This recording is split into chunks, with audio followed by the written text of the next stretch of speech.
half Atiku is better than thousands of Buhari. Buhari is doing the best in Nigeria. Presidential election.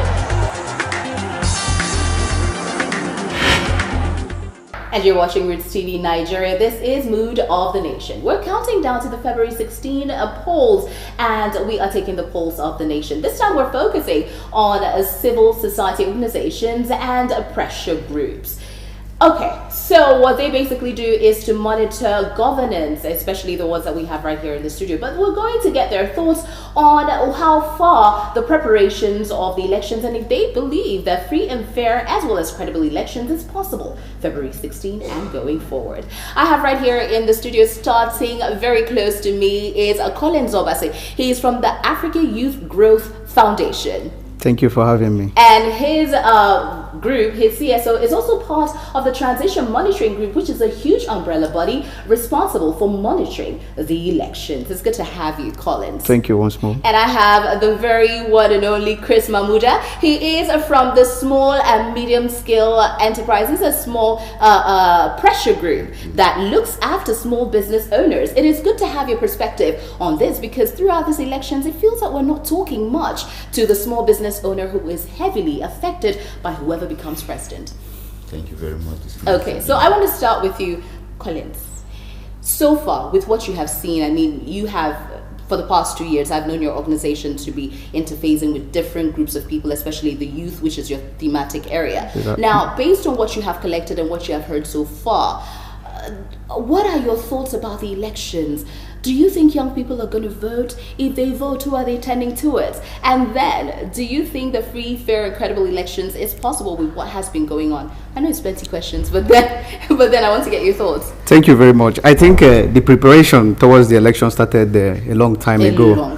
When we realized that there is voter apathy among young people in Nigeria. So my organization, African Youth Growth Foundation, we organize a sensitization campaign called a Step Out campaign, where we urge youths to go out there, because they are the biggest demography in this election. Absolutely, you know, they are of the people that registered voters are actually the voters, youths. So they are the real stakeholders in this election. We realize that they have not been participating in election for a very long time ago. So we created what we call Step Out campaign and advocacy. We even had what we call a National Day of Action, where we urge them to go out, register, collect their PVC, and also to shun buying.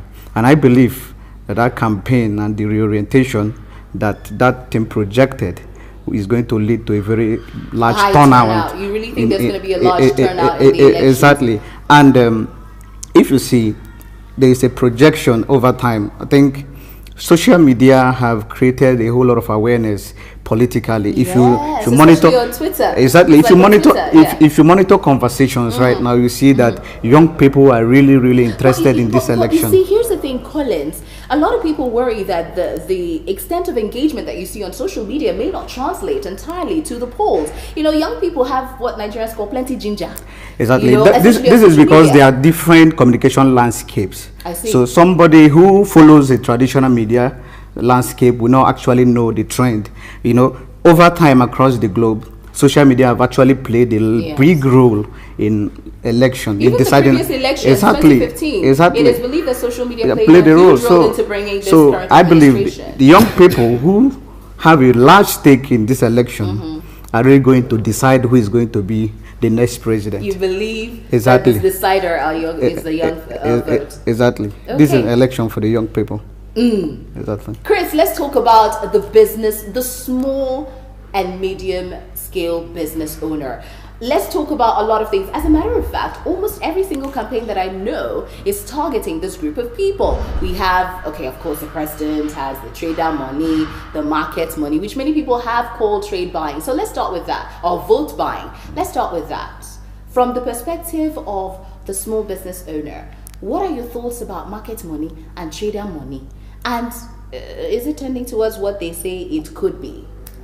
I don't think so, because the trader money and market money is a response to the call by operators and experts in the industry. I see. That we have a lot of micro enterprises, and these micro enterprises do not require complex loan application processes, and They don't need huge capital. A woman in the village who is just doing her akara business probably needs just 20,000, 10,000 as seed capital.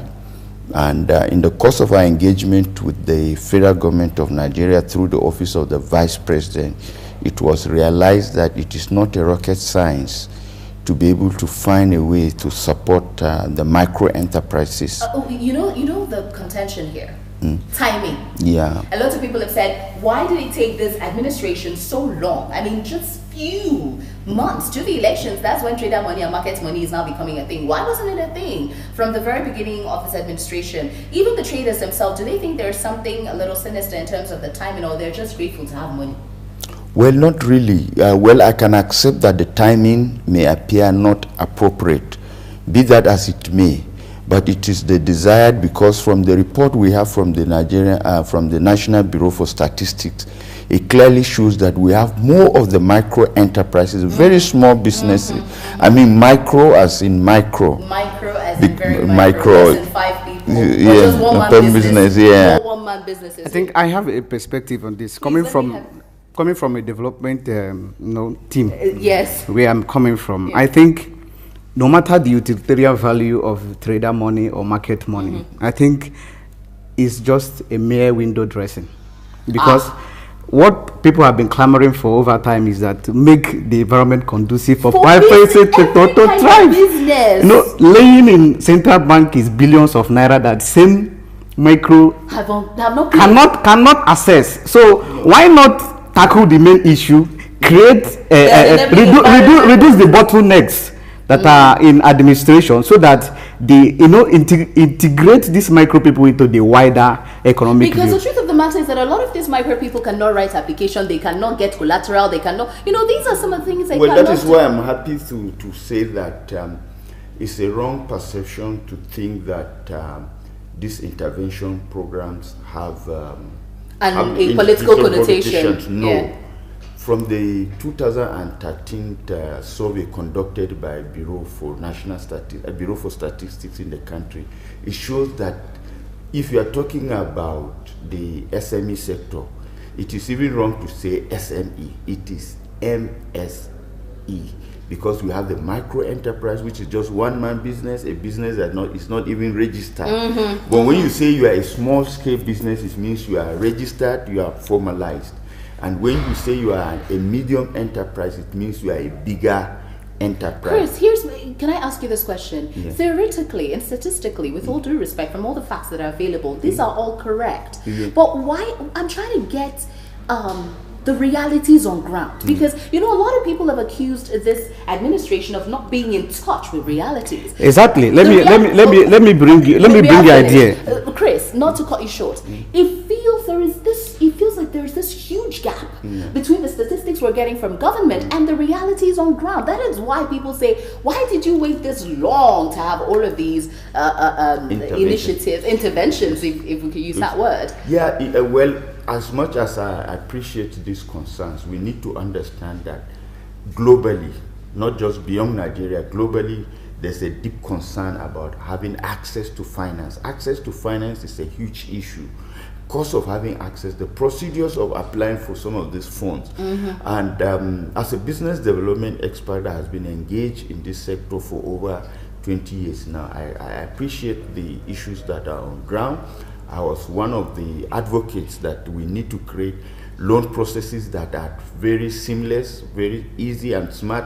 I need just 10,000 to do my business. I don't need to go to a bank and start filling forms and things like that. And I think that the government was very responsive in accepting our advocacy, our call for a simplified loan application process. May I say something, Chris? Yeah. I get the sense that you're just too grateful that it's happening. It doesn't care whether there's any political connotation or whether no. At least the trader has more money to work with. It doesn't matter.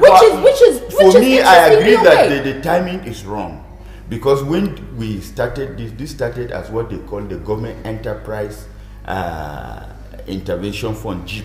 It was a Government Enterprise Development Fund, GIP. as an intervention, and the processes started and became cumbersome. Yes, it took you very long. want an Akara woman to go to internet and fill forms and do doesn't make sense. So when the pilot test started, it was discovered that it was very difficult, and there were a lot of calls by even independent CSO organization that the processes of intervening was just too long, especially for the women that need that. Here's my question, and this goes to both of you, because both of you are very much on the field and you're meeting business owners, whether they're market women or they're, graduates who are starting small entrepreneurial businesses.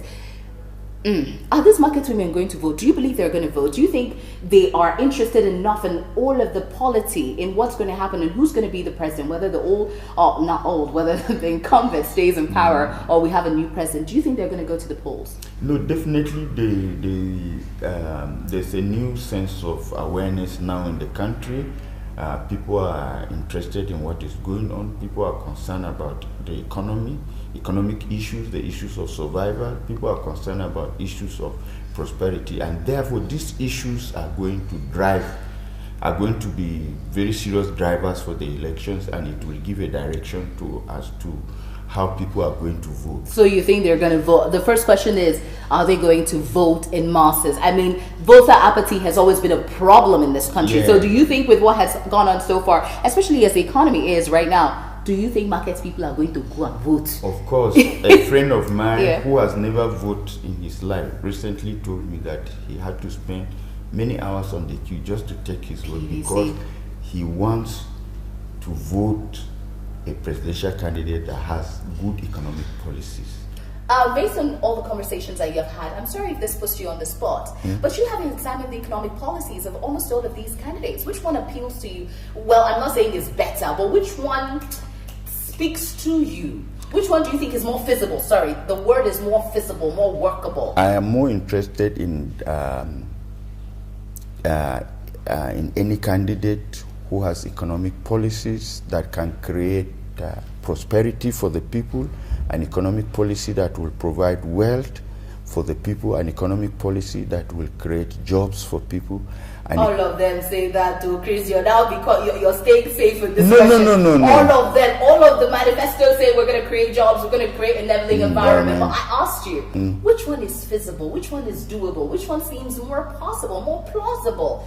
I mean, an economic policy that is more proactive. Okay. Someone that is more proactive.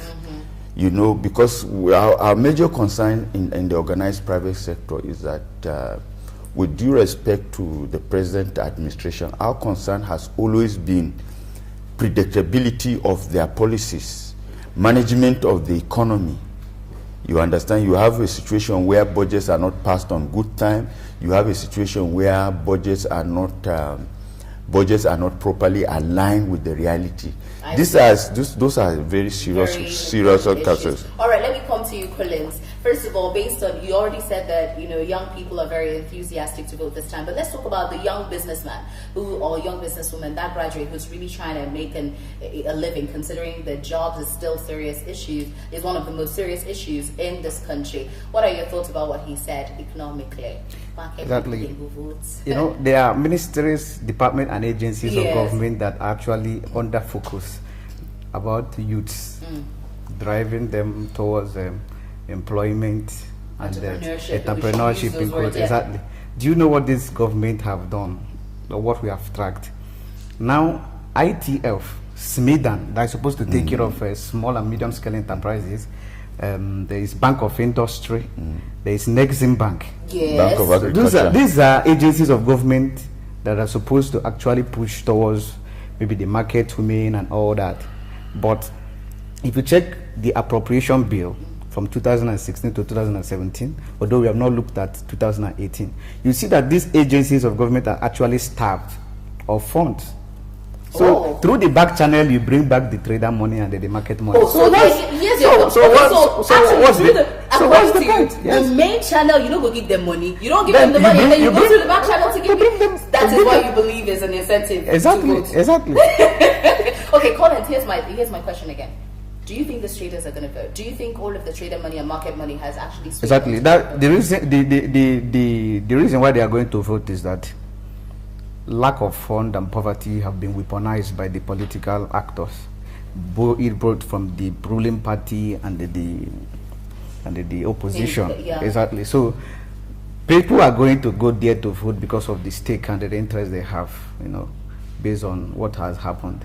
Because if you see unemployment and poverty, the political class have actually used it. That is what led us to vote buying.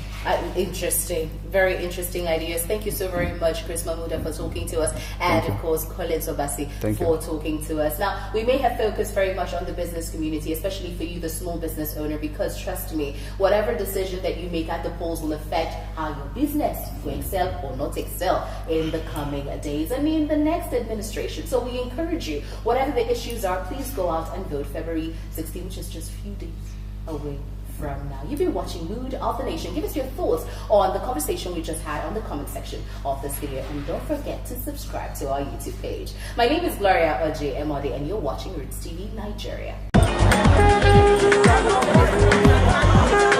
Half article is better than thousands of Buhari. Buhari is doing the best in Nigeria. presidential election.